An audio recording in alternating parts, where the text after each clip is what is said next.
भैया जी अगर के सामान लेकर आइए।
देवता के दरबार में मेरा साहिब के पांचों संत के दरबार में आए इतना दिन बीत गया बरसों बरस, लेकिन परिवार में कभी पूजा न हो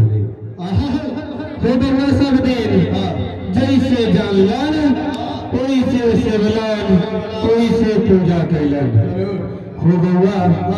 आई जैसे दूरा पर सलवा लगा के देवता के हाजिर कलखिन। हाँ हो देवता के आई मीरा साहिब के दिल कि अपन कमाल है बाबू, देवता के कमाल देखी है बाबा। हो गौआ जैसे आई ललसा लगा के जग प्राले हथे हंसाई पे खेले हो जग पर संसार होते जैसे जग ठान लगना से जग को शांत होते हंसत खेले। ना कहीं कोई संकट ना कोई विपद आते ना कोई उलझन आते, समय से काम इनकर हो जाते पूरा रहते यदि होत रहते यदि मन के ललसा पूरा रहते तो फिर मीरा सुविदास की डाली के फिर से दवाई फिर से मीरा सुविदास हो जन्म जाए रहते हमारे परिवारी आवाज रहते फोटो बता लक्ष्मी आवाज रहते बाले बच्चे घर दिया आज घर से बर्तन जाएंगे जे रहता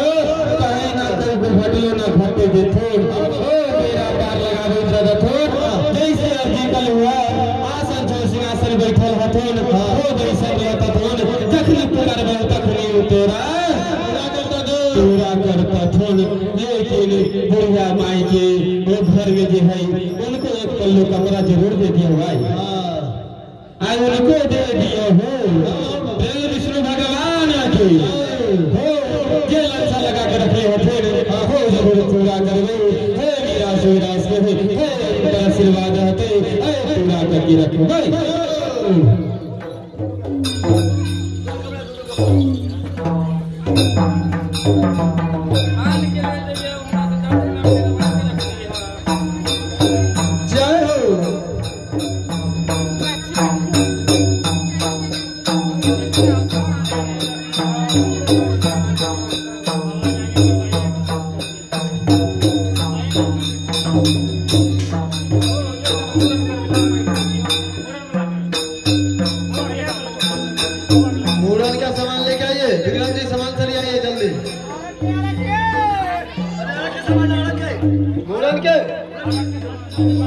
जिनके भी मुड़न करवाना है मुड़न का सामान लेके आवे। विक्रम जी सामान को सेट करें। बच्चा को लेके आइए।